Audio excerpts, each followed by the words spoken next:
welcome to this week's episode of the Millennial Mum podcast. This week is another interview with a fellow mum in business called Sam Lathan. Now, me and Sam have followed each other on Instagram for a couple of years now, always supported each other's posts, and it was more recently when we got back in touch again because I felt like she'd gone missing on social media, but I actually realised she was much more active on her business page. I didn't even realise she had a business.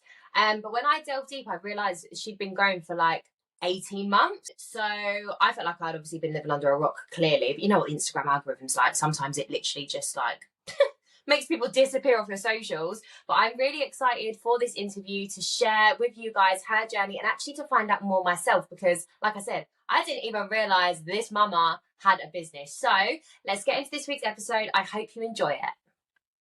So, welcome, Sam, to the Millennial Mum podcast. Just Thank for you. everyone who's listening that has absolutely no idea who you are, just give a little intro into yourself. Yes. Hello. I am Sam. I am 37, from up north, but now living in Essex. And I am the photographer behind All Tiny Toes Photography. And I photograph tiny, teeny babies all day long. So we're going to get onto that in a second, right? But me and Sam have just had a proper little girly catch up because I've just said this in the intro. We've not actually spoken in person before or met each other in person. It's Instagram that has brought us together. But I know that Sam's business is based in Essex. We've come on this call and she's got the thickest Geordie accent I've ever heard. And I'm like, what? Especially because I lived in Essex for 7 years. I'm like, I know that people from around Essex do not speak like that. So we just had a proper debrief. So start from back then. So how have you gone from right up north to down south, and how long have you lived there? Oh God, now you're taking me back. Where do I even start? So job-wise, I used to work in retail back when I was living up north. And I just absolutely hated every second. I mean, I didn't at the time. I quite enjoyed it. It was fun. It had good nightlife and whatnot. But then I decided to move. I wanted to move to Manchester because I was a bit of a party girl.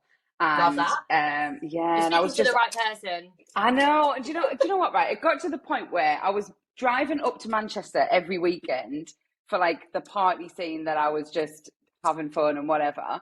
And then driving back home and going to work. And then my area manager was so I was a manager for French Connection. And he was we've got a manager's role, exactly the same as what you're doing now, but in Manchester, you should just move. And I was like, well, if you're going to offer me the job, I would literally take it. And then, so then I moved to Manchester, was there for 3 years, and then ended up getting with Kurt Geiger. I was manager for Kurt Geiger. And then they offered me a position in London, so I moved to London and then been here ever since. Although my accent is still quite strong, I've actually been in London for I want to say 15 years. But I bet if I'm taking you still got family and stuff up north. Yeah, which is quite sad because obviously now that I've got the girls and stuff, we don't get to see them all that often. I say that as my dad is literally out with Auckland right now. Took her down to the shop. So they do come and visit and stuff, but obviously it would be nice to have them on the doorstep. Yeah, I bet. Yeah. But I bet when you're surrounded by your family, or if you go back up north, I bet your accent gets stronger, don't it? Honestly, Riley, when the family come and visit, Riley sometimes sits there in the living room and he'll be like, and we'll just look and we wait for him for a reaction, and part of the conversation he's like, I don't know what you just said. Because he's from down south. Yeah, he's Essex, yeah. Right. Well, I'm like, God, we're not speaking another language. But it's so funny that you say that because now the business is starting to grow. I know that I have to make it a little bit more personal and get more personal with my audience, if you like. Yeah. So I did my first what's it called? Video thing on my Instagram, on my stories the other day, talking stories. And honestly, I was so nervous. I must have recorded it about 500 times. Auckland was running around the living room. And in the end, I was like, do you know what? I just need to just do this, sod it. And so recorded a quick video. And I was so nervous. I don't know why, but I was just so nervous about what people's reaction was going to be. Oh, you're cringe or whatever. And honestly, the flood of inbox that was like, you're Northern. You've got a really Geordie accent. I thought you were based in Essex. I'm like... This was my reaction when we just come on the call. But I'm like, yeah, you can be, you can live in Essex and not be from Essex, it happens all the time. So Well, I mean, just like, so it's kind of like funny. the same but different. But obviously, like, I now live in South Wales, so Yeah. I definitely Oh don't have God, a yeah, Welsh. because you moved again, didn't you? Yeah. Yeah. So Oh I wow. have probably, even though I'm from Bedfordshire and like Milton Keynes, I have more of an Essex accent because I did my growing up years of like teenage years living in Essex. Yeah. And then now I've come here, I sound so much more Essex, and other people like will pick up on my accent because obviously everyone speaks like Welsh, has a Yeah. Welsh accent around here. Essex is such a strong accent as well, though. Like so strong. Yeah, I've But still got family that live in Essex, and if I ever like hear my sister speak or like my family speak, I'm like, whoa, yes, like there is definitely a strong Essex accent. yeah. And so you obviously started in retail when you Yeah. were a little girl. Like, what was the dream? What did you like imagine like Sam being doing as like an adult? It's a really random one. Oh We all god, have. I'd like to think that we all have that one career that you look back on and you think, God, I'm glad that didn't happen. I wanted to be a police officer. did you? Yasmin, I'm scared of my own shadow. Like, honestly, I think back to it now, and I don't know whether it's just because, like, the older you get, the more, like, the wiser you get, and the Yeah, of more you, like, course. you understand the world and stuff a little bit more. But literally, I would be, like, the worst police officer in the world. I even went to college and was, like, studying uniform services. And I look back now and I think, what a waste of Oh, time. Yeah, I think, what a waste of time. Like, I literally would be the worst police officer ever. so Like, it hats wasn't off to even any like a police officers. little. That sounds like it wasn't just like a little like a kid dream. That's like serious. Yeah, I feel like I wanted to do it as I was younger. I don't even know why. And then as I started to get a bit older, you know, when you get to like the end of school and people are like, your teachers and stuff are like, well, what do you want to do? You need to know, you need to know. And I was like, well, I literally don't know. So I just kind of was like, well, yeah, I used to want to be a police officer. I guess I could stick with that. And then when I don't even think I finished the course at college, I did like a year and a bit, and then was just like, this is just not for me at all. And then, yeah, somehow fell into like retail and then ended up moving here, there, and everywhere. I feel like with retail though, it's such a like easy Easy, yeah. career to fall into because I have and Yeah. this is mad because we've not actually had like a proper chit chat before. Like we're going to be finding out stuff even about each other that like we didn't know.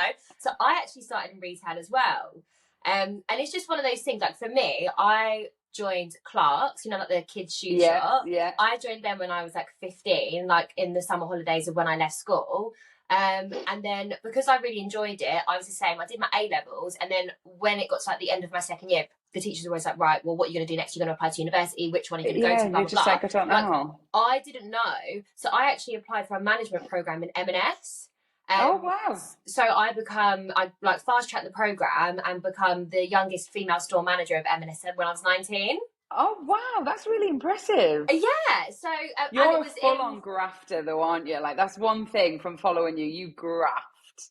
Like, yeah, and that comes from like my mum. Like I was brought up by a single mum. I saw her graph. She was training to be a chartered accountant when I was growing up. So like we had the massive like her A3 sheets of sugar paper with all of her like notes and stuff. Like as I was growing yeah, up. So like you just like naturally yeah. like you just do what you see kind of thing. So I just Just knew like gets working hard is embedded. what you had to do. Yeah. So Yeah, yeah, so that was actually in Essex. So I was store manager of Clacton M&S when I was yeah. 19. But I say, and I've actually said this on the podcast before, like I believe that every single person out there should do a stint working in retail and hospitality at some point, just Oh, so you know 100%. like what it's like.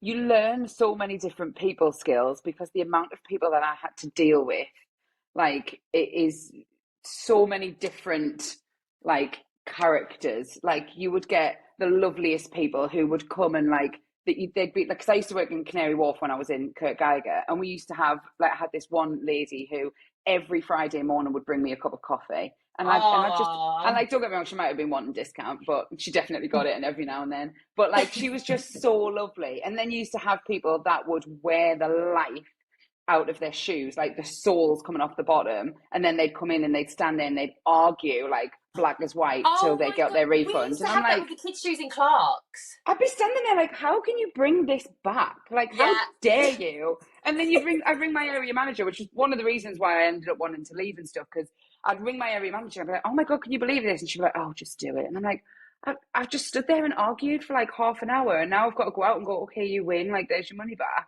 yeah, you I like a just, tip. yeah, exactly. So I just, yeah, I didn't enjoy it at all. But So it, how like did you you say, go from retail, working in Canary Wharf, London, high-end, like more high-end Yeah. fashion, Yeah. to now getting the luxury of these tiny little newborn Oh my baby God. cuddles and pictures. No, it's so, honestly, it's so, so cute. But so from retail, I then was working, how did it go from that actually? Yeah, so then I started working for this magazine, which I loved. It was the first magazine that I was working for was like, I just had like random, very random clients. I was given like an area in like Clapham and all around Clapham and stuff. And you'd have to go out and target different like small businesses to do advertising within the magazine. And I loved it. I got on really well with my boss and yada, yada, yada. Ended up falling pregnant with Harlow. And then the magazine, whilst I was on maternity leave, closed down. So then Oh, everybody got made redundant. And I was a little bit gutted, but equally I was a bit like, well, I get a little bit longer at home. Like I'll figure it out when it gets to the point where my maternity's up. And then when my maternity was up, I had a longer maternity than normal. And then my old manager got in contact and was like, right, I'm now in Canary Wharf at a different magazine. We would love for you to come and join the team and blah, blah, blah. So I went in, said to Riley, like, I'm just going to go and chat to her. Like, I think she's just going to tell me a little bit about the magazine. And literally came home the same day and was like, they've given me the job. And again, it was an even better magazine. It was like this luxury dealing with like VIP Heathrow, like, so you would go to like Heathrow Airport and they would walk you through where people get on like their private jets, and that was like, it was just I'd literally be walking through and be like, how is this my job? Like it was just incredible. Or like working, like going around different like boutiques of like Prada and like Miu Miu and all this, and I was just like, oh my God, this is amazing. And then again, COVID then hit. So then we weren't allowed to touch magazines, if you like. So magazines was no longer a thing. So it all then went to online. We all got furloughed, and I fell pregnant with Auckland, my second. because your And youngest is like the same as my eldest. yeah, and it's a COVID baby. It's hard. It was hard, wasn't it? Yeah. Like I hated it.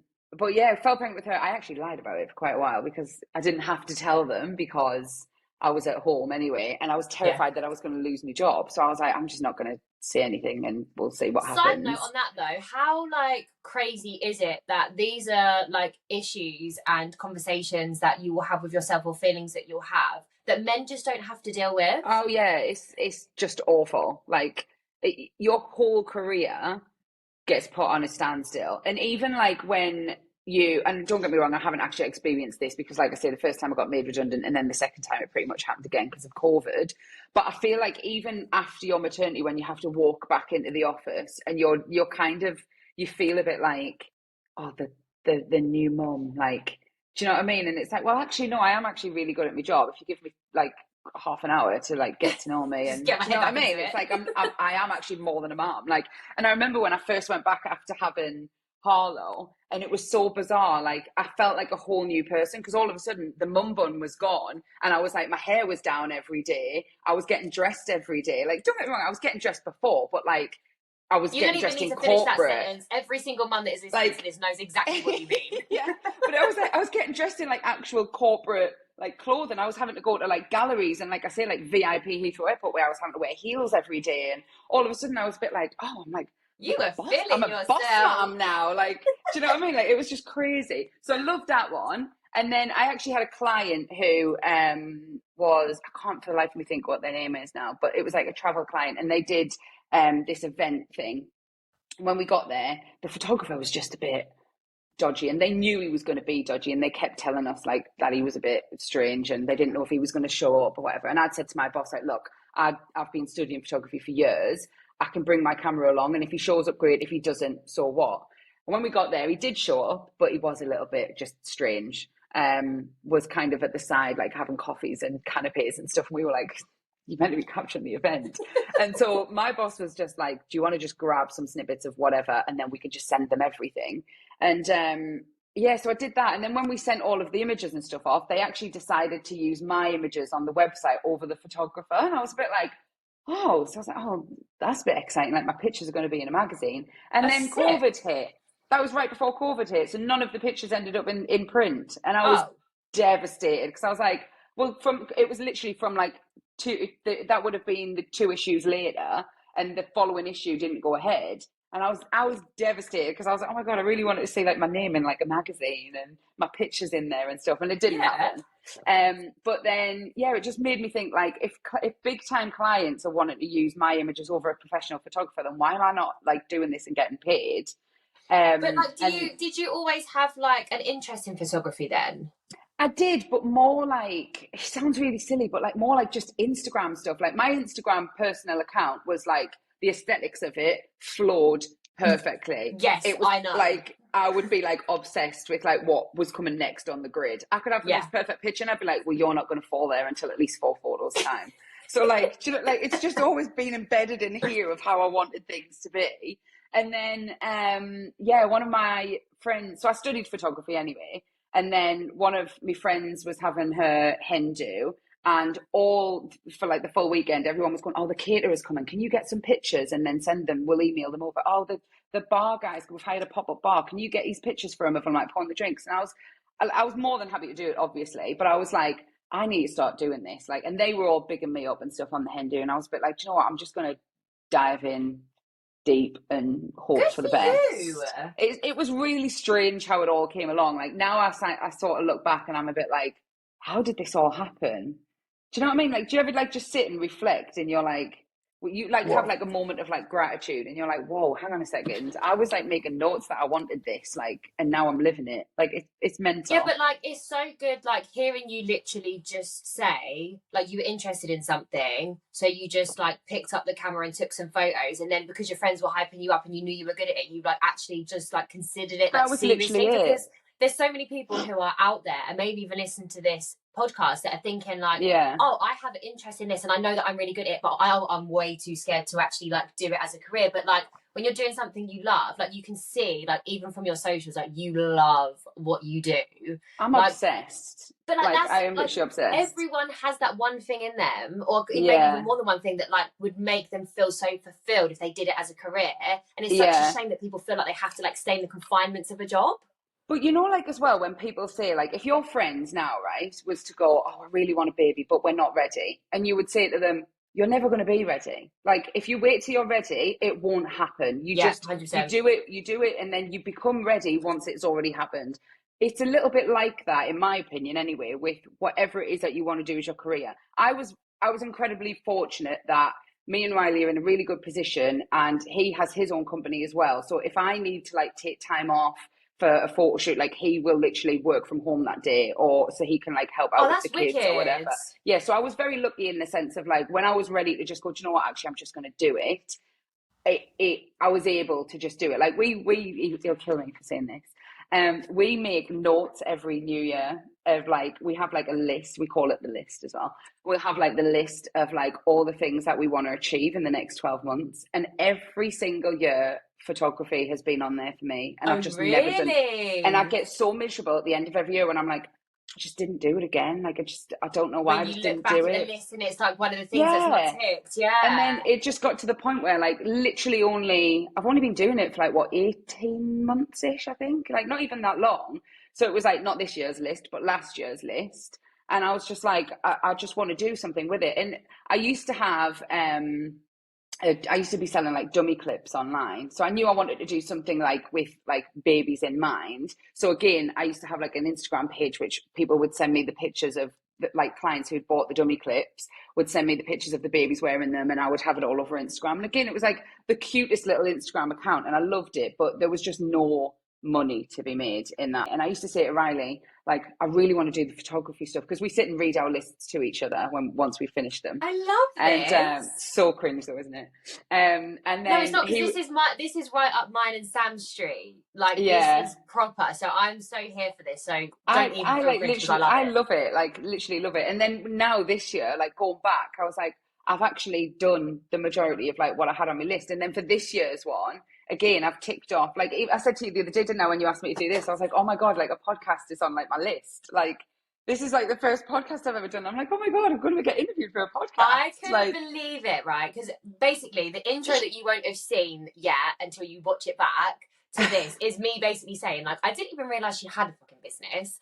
And then like we haven't spoken in ages, and I realised I hadn't seen her stuff, and then she just popped up again. Like, it is absolutely wild that we have not spoken to each other for so long, and I then know, it's one mental. conversation that's popped up, and then you're like, oh my god, like, and it's like when I ask people if they want to be interviewed on here, like, I don't know if they're going to say yes or no. Like, it could go one or two ways. Like, some people might be like, oh my god, no, and I haven't actually had any no's yet, so that's like good. But like, I don't know you well enough to know if you would even be confident enough to do this. So when you were like, oh my god, Yaz, this is on my vision board, I was like, what? Yeah, but do you know what though? This is something that I would absolutely not be confident enough to do. Like, I'll be honest with you, I'm dying inside a little bit. Yeah, like now you're really easy to talk to. Like, you're really good for this and I said this to you anyway, didn't I? I was like, you're like a natural. I'm really nervous, but like I've got this book where, what is it? The Miracle Morning book, and honestly, again, I just sound really cheesy, but it's life changing. Like, I would sit and get up at like 5 o'clock every morning, and I was like going to the gym for 6. Then I get in, like half my list for what I wanted to achieve for the day was already like ticked off and halfway through before the house is even woken up. And then they'd be getting up at 7, and I'd be like, oh, with a big spring on my step. Don't get me wrong, I was like popping coffees, like down and coffees at like 12 o'clock, like no end. But that whole book in itself just like was completely life-changing for me. Did you go to bed with your glass of water ready to down as soon as you wake up? I did, yes. And then you brush your teeth before you come downstairs, and you do a workout before you shower, because you got to earn that shower first, all of that. Yes. But it works. Like, it's incredible. It actually works. It does. It does. And then when I look back, I was like still in the flow of that, and then I fell pregnant with Hunter, and I had the worst pregnancy. The first 3 months of my pregnancy with Hunter were just wild, which I didn't have with Finn, but I think that's because I found out I was pregnant at like 10 weeks with Finn. So like I did feel a bit shit, but I just didn't know I felt shit for that reason. Do you know what I mean? You didn't know why, Yeah. But anyway, sorry, I just completely cut you up then. So going back to so how did you even you knew you wanted to do it, you got hyped up on the hen do, you know your photos are sick. You obviously were doing this stuff on Instagram. How did it then go from that to actually like photographing the babies and like getting there in person? So I am one of these people where when I get an idea in my head, I get a little bit ahead of myself. So I had ordered, like, before you know it, I was like, right, I'm going to do it this year. And then I started like designing a logo, and then I fell in love with the logo. It's the simplest of logos. I am actually going to start doing some whole branding, like rebranding thing now that it's like gone a little bit wild. But beforehand, I was like, right, I'm just going to design a quick logo, fell in love with that, and then was like, oh, I wonder what my packaging would look like. Yes, I'd ordered packaging for like sending out prints before I'd even done a single photo shoot. And I've got like these packages that's coming, and Riley would be like, what's this? And I'm like, oh, that's just like what my when people order their prints and stuff from their photo shoots, like that's how I would send it out, how I wanted all to look. And he'd be like, right, but you haven't had any photo shoots. I'm like, yeah, I know that. Like, okay, yeah, but you've like technically manifested that from like the back end. That's another thing that they say, don't they? This is what it's going to look like. Yeah, and I just literally like, so I'd ordered all of that, and then I ordered. We're going like, if we go really into it, I'd spent like hours for months watching videos and like other photographers and researching different things and how they do this and how you make a photo session flow and all these like different equipment, like that's essential compared to like what is like, you don't have to have the top-notch equipment, you just have to do your research into like how to adjust and edit photos and all this other stuff. So I'd ordered all of the equipment, and then one of my friends was pregnant, and I was like, oh, I wonder if she'll let me do it. Like, don't really know what I'm doing, but I'll just sort of fake it till you make it kind of thing. And I knew in the sense of like, I'd researched for hours on end, but I'd never physically done it. Like, you know, the, what are them jelly cat teddies? You know, the bunnies? Yeah. I'd wrapped so many of those bunnies. Right, so you put their arm like this, and this bit goes here, and then their legs go up like this. And like literally them jelly cats, like Kaale would be like, Mammy, what are you doing? I'm like, don't worry, like Bunny's fine. Because I was like, right, I need to get it right. How mental is that? But then, yes, and then thankfully, luckily she said yes. And then I did her photo shoot for her gorgeous little girl. I then did a cake smash for her again a year later. And then it was just more a case of like word of mouth, like, oh, I'm looking for a photographer. Oh, Sam's like, my friend's doing it and she's really good and she's like quite cheap because she's just starting out. And my prices were like just extortionately low. But obviously I was trying to build up my portfolio and stuff. Yeah, but that must have worked massively in your favour because you were trying to build your portfolio, but also because it must have been like the other side of COVID when people were just like not necessarily had the money, but they wanted that sense, they wanted those such special pictures. Yeah, that's and it gave me experience as well. So like for me, it was my Instagram was getting stronger and stronger with every photo shoot that I did, and the majority of my business comes through Instagram, or now through like word of mouth and stuff, which is obviously brilliant. But it gave me a little bit of like extra content, if you like, because it was so cheap, numerous people want. And at the beginning, it was like I was booking. I think at the beginning of this year, again on my list, I said I wanted to do like at least 4 shoots a month because obviously the timing that it takes to edit and whatnot. So I was just in the first month, I was like, oh, I've got like 4 sessions in January, and it's only the 3rd of January. And then I was like, right, hang on a second, maybe I do need to like look at my prices a little bit. So up to my prices, and then people are still wanting it. But it's like a lot of the photographers that I chat to online stuff, we all say to each other, like, if someone really wants your art, if you like, then they will pay for it as long as you can deliver, because you're giving them something. It's really not as simple as just picking up a camera and taking a picture. And the worst thing that you can ever say to a photographer is, oh, your camera's really good. It's not the camera. So everyone listening to this, take note. Yes, please don't tell me that my camera's really good. It's like, it's not the camera actually, because literally you need to adjust like so many of the settings and that's one thing for me, like with every single photo shoot, because I go to people's homes, so it's really good for the new parents because you don't have to worry about like your parking and have you packed everything and have we got enough milk and we're just about to leave, the session starts in half an hour and the baby's just done a poo explosion. Like I'm coming to them. And it takes like 15-20 minutes to get everything set up. The mum tends to feed the baby while I'm setting up, and then they're sleepy and we're ready to go. So it's just like, it's nice and easy. But because of that, I have to readjust the settings on my camera for every single photo shoot. So it's like the lighting might be different. They might not have a big enough window, or the room might be really dark. And I only work with natural light. I don't like to have the lights on because it makes the pictures really yellow and boring stuff. But so but you know what though, what you just said about like how when you obviously talk to like the community of other photographers and stuff, you say like obviously you've put up your prices but people will pay for your service and like your art and your value. It's so true. And that's kind of like for anything and everything, because like for me, I mean, on the day that we're actually recording this episode, I have announced that I'm starting in a new network marketing business. I just saw that.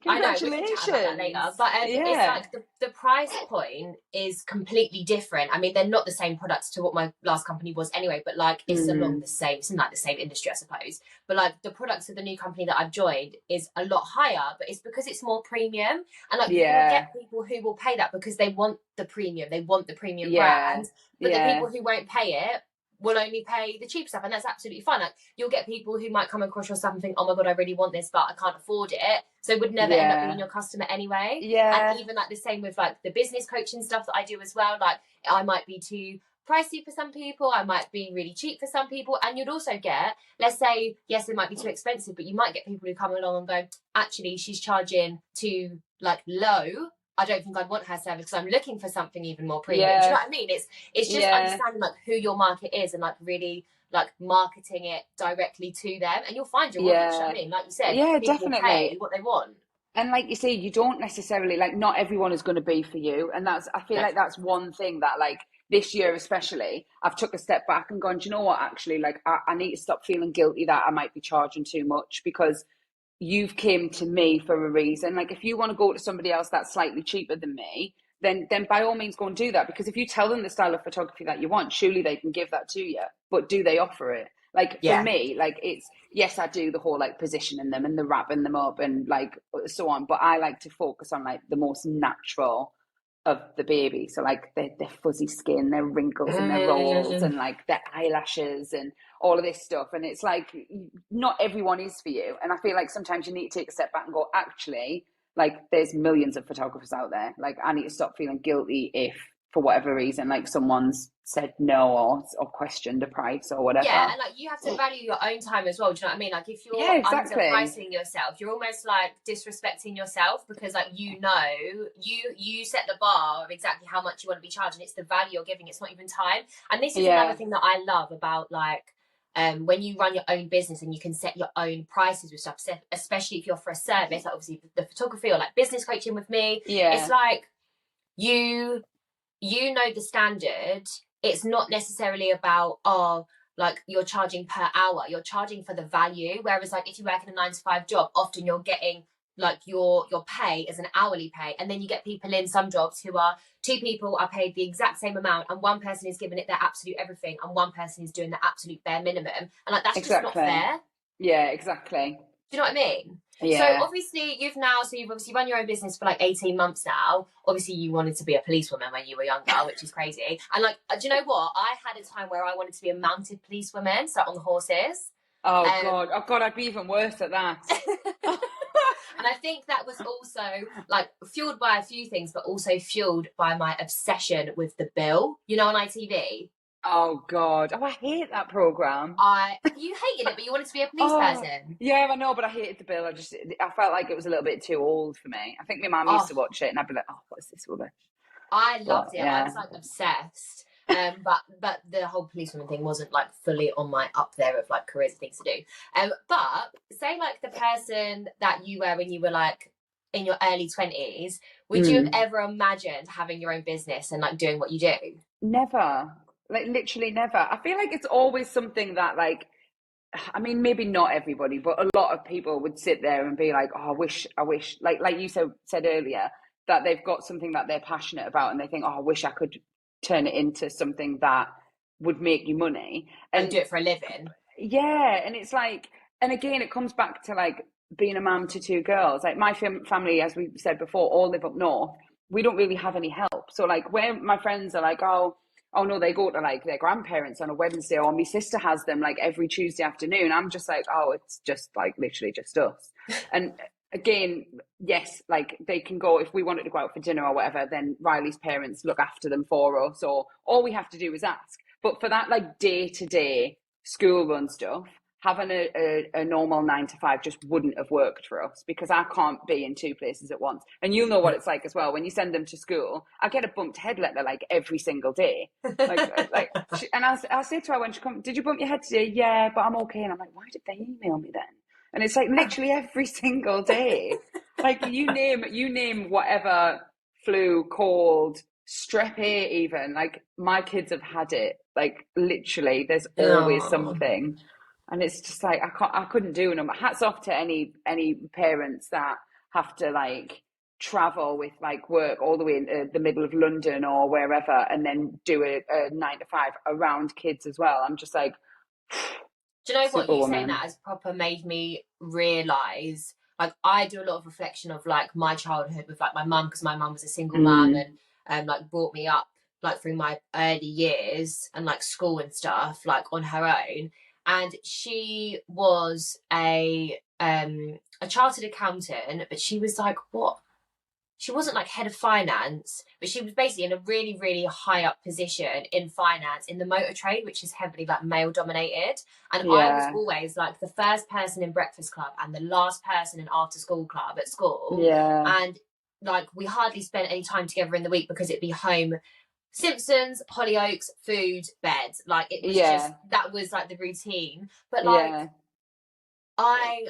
especially because I'm a mum now and because I run my own business and I have like the flexibility, like I have so much respect for my mum for doing 100%. What she did like around her job and stuff, and just being so dedicated to like building a future for us. Like I know that even though we didn't get as much time together, or like she couldn't come to like some of my like Christmas plays or sports days, like she would always make sure that someone was there. Like one of my my uncle, I remember my uncle being there like all the time, and my auntie and uncle. But like she, even though she was prioritizing us, she was like prioritizing the future us instead of like the us, like not prioritizing, she was still prioritizing, but do you get what I mean? It was like she was thinking of the future.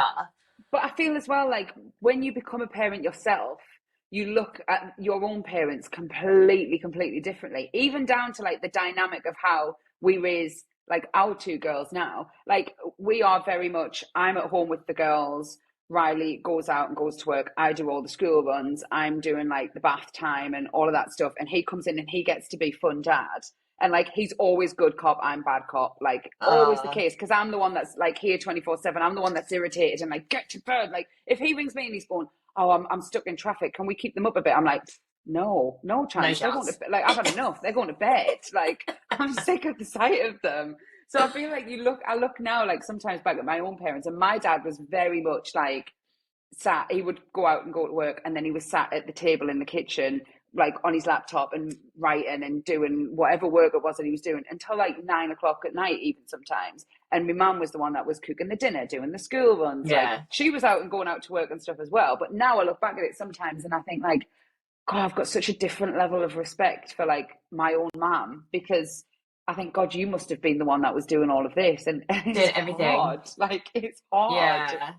Yeah, it's mad because like we're in like a bit of a different situation, but like because my dad wasn't around when I was little, and like Sam's mum and dad are still together. They're like such an amazing family unit, and he has such a good relationship with both of his parents. For me, we've obviously also got a property business that we do, and Sam recently left his job so that we're both working from home and we're both like building it. And so he actually does more of the nursery runs than me. He's the only one that does bath time. I don't deal with bath time. Like most of the time we all have dinner together. And because my dad wasn't around when I was younger, I have such a like I want Sam to be as involved as possible, and I want the boys to have like us 50-50 just because I didn't get that. And even like yesterday, obviously it was Father's Day, and like that just has such a special place in my heart for Sam, because he's doing everything for our boys that I like missed out on. But it's so nice. But yeah, it's mad. Like But do you ever find though that with that then, do you ever find that like sometimes when it gets to bedtime or something, they want him and not you, and then you're like, because I get that I get really jealous. Like sometimes, like if they come in, we do like movie night on a Friday, and we'll sit on the sofa and they both come and cuddle me. And if for whatever reason one night they just would rather be with him, if he's got both of them, I'm sat there like, excuse me, like I've like done everything for you all day. Where's my cuddle? Like, you? Don't even start me off with that. Like, honestly, the fact that we carry them for 9 months and they come out looking like their dads will always infuriate me. Hard graft. Like, I suffer with hyperemesis. I have the worst pregnancies ever, and then they come out looking like their dad, and I'm like, excuse me, sorry, what? It's bullshit, isn't it? Yeah, it's graft. Yeah, no, so I think like even though I am still more bad cop and Sam's good cop, like Finn, obviously Hunter's only 4.5 months old, so he doesn't do any like playing up or anything like that really. He's just a baby. But like Finn plays up for Sam, whereas like if it's bedtime with me, usually it's just like slick. I mean, Sam is an amazing dad and obviously can get him to bed, but like Finn doesn't fuck around with me because he knows that there is no fucking around. So then just on the girls then, so obviously Harlow is 5 and Oakland is 3. She's two. Yeah, she'll be 3 in December. So when they grow up, what can you imagine them being when they grow up with like the little personalities that they've got now? Oh my God, Harlow will absolutely do something to do with this photography business that I've started. Oh, really? She's 5, and she asks to come to work with me every time that I have a photo shoot. And then when I get in from the photo shoot, when she's back from school, and I sit and I always like, I have this fear, I don't even want to say it out loud in case I'm going to jinx myself, but I have this fear of like, I need to download the pictures immediately and back them up so that like nothing happens if the camera breaks or whatever, like I know that I've got them. And whenever I sit and download them, she's like, Mommy, can I look? And then she'll come to me and she's like, oh, look at his nose. Oh, look at his ears. Mommy, he's so cute. Mommy, what was his name? What was his mommy like? Is this another one of your babies that you've seen today? Like, she's so like interested and intrigued in all of it. And the amount of times that like she'll pick up either my phone or the camera or whatever, and she's like, Mommy, can I just take like just a couple of pictures? And I'm like, yeah, go on then. Like nervous because I'm thinking, oh God, please don't break that camera. But she will absolutely do something with that. Auckland, on the other hand, I have no idea. Well, she's still really little. If you'd have asked that with me, actually, I know what Finn's going to be when he's older because he's obsessed with cars. So he's going to have a go-kart. He's going to be into driving. He's not even just obsessed with like little toy cars. He's obsessed with actual cars. Like we could take him to like a car show or a track day now, and it would be the best thing ever. I don't know whether you've seen it on my socials. Like we don't do Peppa Pig or anything anymore. It is actual supercars in Monaco that we have to put on YouTube. God. And he's like, Ma, Da, Ma. Like he's obsessed. Oh my God. It's funny how they get into these like little things though, isn't it? I mean, I say that about Harlow starting the business with me. if you ask her what she wants to be when she's older, which they're doing that thing of this at school at the minute, she said that she wanted to buy Smith's stores and then live upstairs, and then all of the family can move in and she can invite her friends around whenever she wants and they can open any toys that they want. So apparently when she's older, I'm not moving into Smith stores anytime soon. But yeah, no, but like from a child's perspective, most kids are like, oh, I want to be a doctor, I want to be a dancer. And she's like, no, I'm buying the business, I'm living upstairs, my friends can come over. She's like, and then everybody could come around, we can open all of the toys that we want. And I'm just sat there's me like OCD thinking, God, the clean up from that would be a nightmare. And then, so when the girls do get to an age where they're going to start going out and start dipping into work stuff, what would be like your biggest advice, especially someone who's gone from like a retail, like very employed background where you have to like, you go to work when you're told, you leave work when you're told, to now obviously being so freelance, like what would be your biggest advice? The thing is, right, I feel like you should start whatever it is that you're going to do, you should start your work and career working for someone first, because I feel like you learn so much. Like I've had so many different managers and there's been parts where I've gone, well, I would do that like that, but I would not do that like that. And you take like snippets from different people's like managing styles, if you like. So that's I feel such like good advice. That's wicked. Yeah, I feel like because even just in like it doesn't have to be all about the negative. It's like positive things that you would take from different people, how they do things and how they manage like people skills or whatever. So I would definitely say like go out and get a regular job like first. But if you can sit down and figure out at a young enough age what it is that you enjoy and find a way of making money out of it, then you'll be laughing. I mean, I don't believe in this. What is that saying that people say? Oh, find something you love, do a job you love, and you'll never work a day in your life. Bullshit. Find something that you love, and you will work every sodden hour of every sodden day for the rest of your life. Because it's like you can't stop. Like the amount of times where I've said to Riley, like we're going out and doing something, and I'm like, yeah, I'm just going to quickly do this, or I'll be sat in the car and he's talking, and I'm like doing stuff on my laptop or on my phone. And he's like, what are you doing? I'm like, I'm just literally just going to edit this picture so I can just post a sneak peek. Yeah. And he's like, Sam, like we're going out. Just step away from it for a minute. We were out at the Father's Day meal with literally, there was like 15 of us, with the whole of Sam's family. And with our property business, we had guests check in to one of our properties and they were like, this is wrong, this is wrong, this is wrong, I need help. And I was like, oh, like trying to eat my dinner, like replying. And Sam was like, I was like, no, like I can't, this has to be, you can't stop now. Yeah, you can't stop. So it's like, it has its perks, but equally, sometimes I think like, God, I wish I did appreciate when I was just like at home with not a care in the world. Like the hardest thing that I had to think about was what we were going to be having for dinner and if I had enough stuff in to make it, or did I, oh God forbid, I had to go to the shop. Everything is hard. Like getting up at like the crack of dawn and making your way into London to work in Kurt Geiger in Canary Wharf and like dealing with people all day is hard. Yes, you come home and like you only have to think about like making dinner, but like there's still hardship in that, in the same way that, and you're exhausted. Yeah, exactly. But then obviously working for yourself, like with what you do, you've got the flexibility, you get the newborn coverage, you get to do something you love, but then it's harder trying to get that work-life balance. So there's always going to be like something hard. Do you know what I mean? And I also think as well, like you just can't do everything. Like sometimes you just have to take a step back and be like, right, okay, so something's got to give somewhere. Yeah. And for me, I'm like, it can never be the girls. Like I can never, yes, there are times, of course there are, where I'm like, right, I'm just going to put the telly on, or right, can you just sit and do this? Give mommy 5 minutes.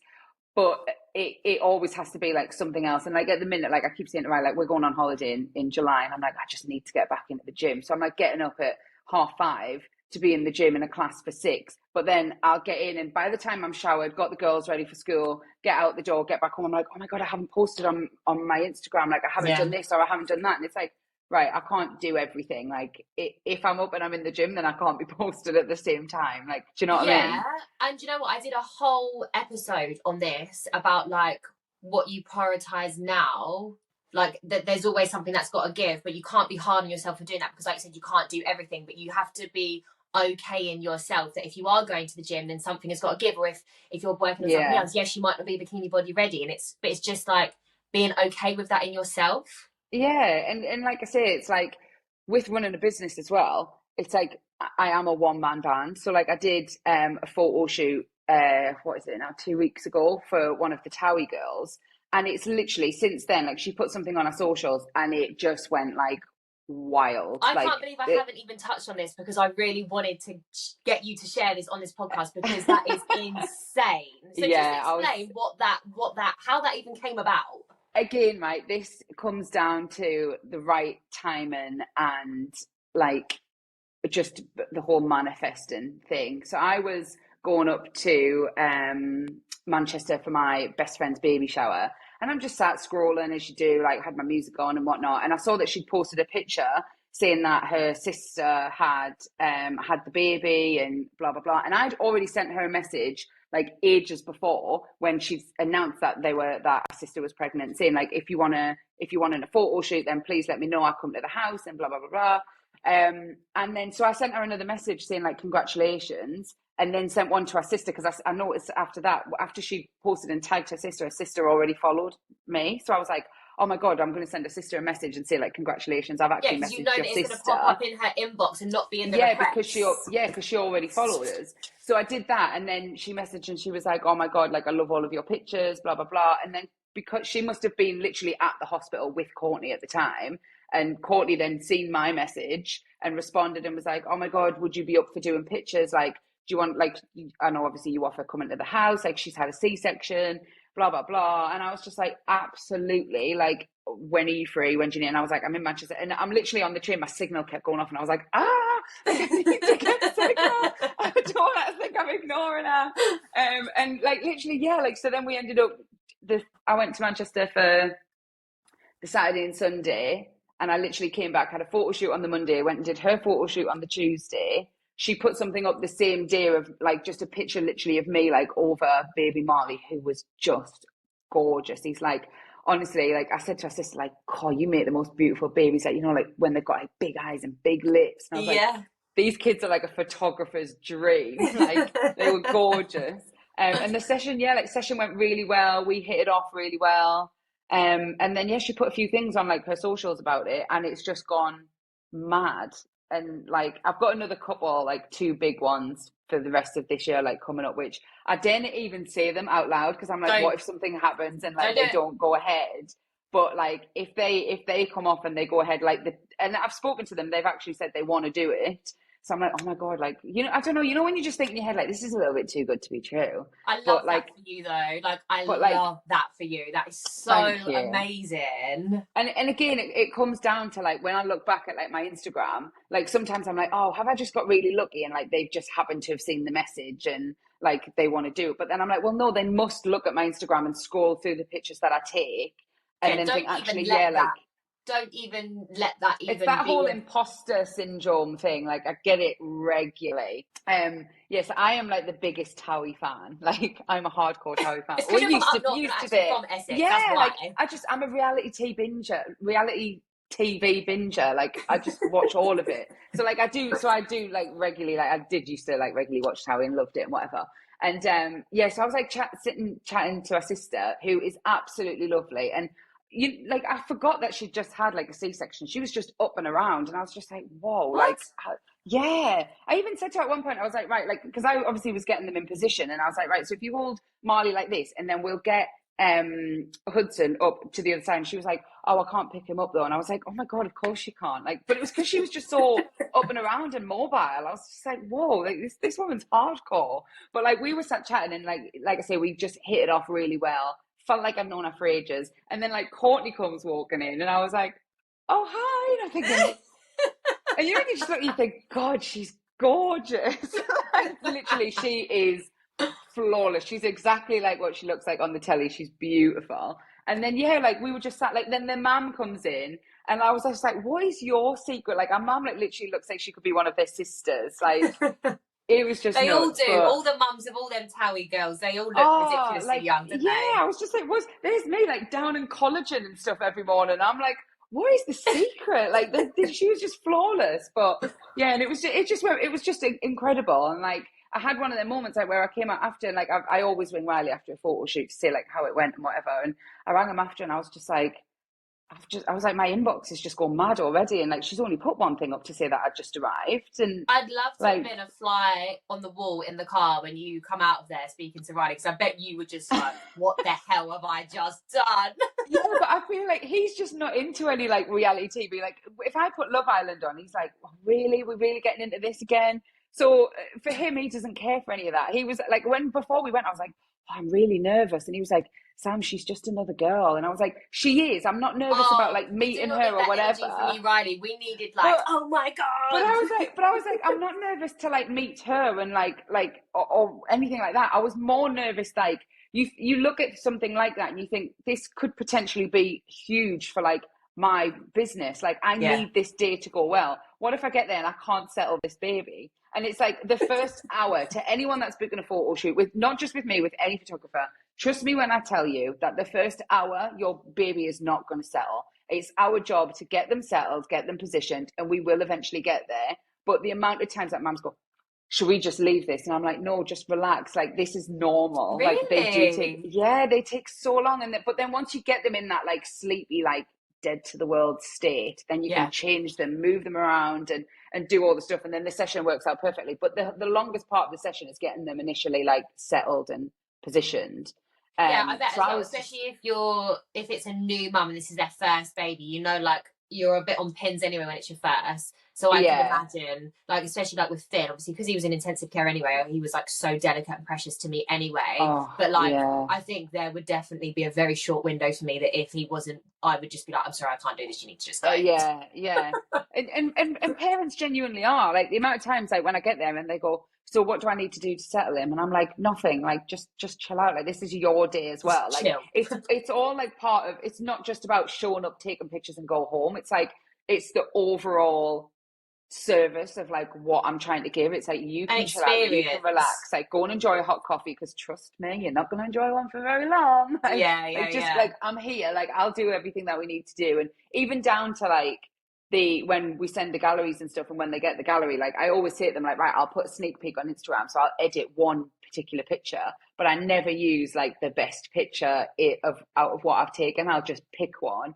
Obviously it'll be like one of the like better ones that I've sat and like done up from all the pulling, but I don't like choose the best picture, because I want them, when they open their gallery, I want them to get that feeling when they go, oh my god, like, oh my god, look at this one, and oh look at this one, and it's like, so I keep that for like after, but it's the overall feeling. And even again, when I say like about the packaging, so much time and effort and thought goes into like the packaging, because I want them, it's a feeling, like it's not just showing up taking the pictures, it's the feeling that I want them to have, even down to like opening up their package. And obviously the business is all tiny toes, so like they'll open up, I haven't got one around, but like they'll open up and like they pull out a little disc and it'll say like tiny toes inside, and then the pictures are behind that, and it's like, it's so cute. I would literally get pregnant again just to be able to do a photo shoot, because I wasn't even doing this when I was pregnant, so I haven't got any of this for my own kids.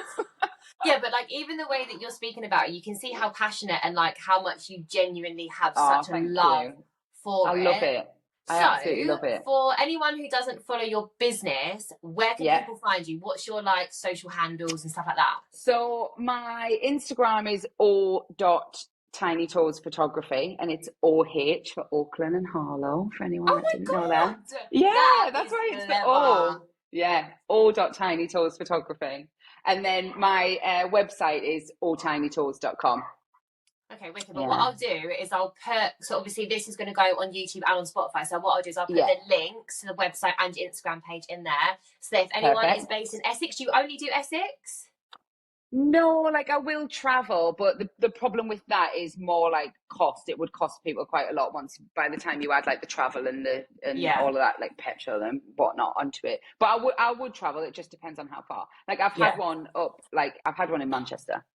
So do you know what I mean? I've got one at the end of the year in Morecambe. It's going to be bloody miles away. But if people want me personally that bad, then who am I to say no?